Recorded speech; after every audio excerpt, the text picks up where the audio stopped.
Unfortunately, Asia was busy being productive, so y'all are left with me. So let's just pretend to be enthusiastic about that situation for just a second. Ooh. Okay, good. So, this week we are recommending Trash, which is why I'm in my pyjamas and on my very unmade bed. Though I did tidy my room for you guys before I realised that you wouldn't actually see that, so bit of a waste of time. Anyway, Persia has decided to step away from the deep and meaningful world of the misunderstood hipster for just a moment, and instead, these holidays, we encourage you to consume as many texts as possible, and more importantly, doesn't matter how trashy, we're not gonna judge you. And to prove that, brought on a few examples of my own. I mean, got some Jacqueline Wilson, Guitar Girl. Read some comics. Comics are good. I mean, do I need to say anything else, really? What's important is that you're reading or watching or listening even for enjoyment.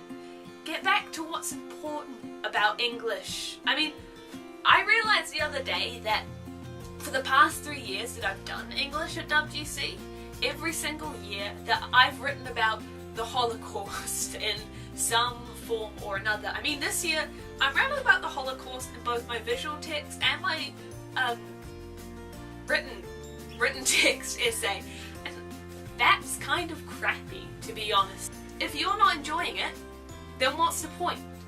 Get out the books that, 12-year-old you love and read them. Don't be ashamed of watching something, or like me, don't be ashamed of watching the entire Barbie Princess series on YouTube when, you should have been doing your artboard, doing your internals, but man, Barbie Rapunzel is good. That is good.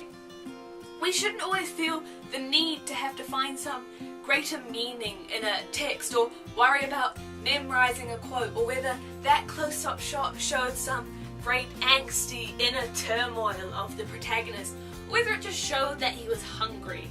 I mean, don't be concerned if the book that you're reading wouldn't be considered a literary classic. That term was just made up by some old white guy with a scar. I just sort of realised as I was collecting what quite a lot of people would consider to be trashy films and trashy novels, that and oftentimes they're more associated with things that women like The Devil Wears Prada or Bridesmaids or About a Boy. Those are all considered to be kind of trashy chick flicks, and no one ever calls films classically targeted at a male audience like superhero films, Tobey Maguire Spider-Mans, and even things like Watchmen. Those are never really considered to be trashy. They're sort of underrated or, cult classics, but never trashy.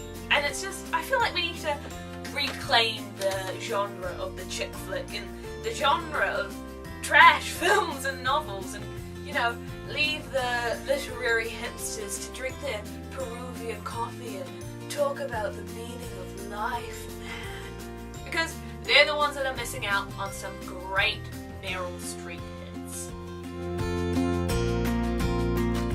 Yeah, so that's my message for your holidays. Read and watch for enjoyment's sake. Go get out your trashy romance novel and revel in its brilliance. This week, Bob Dylan recommends Anaconda by Nicki Minaj.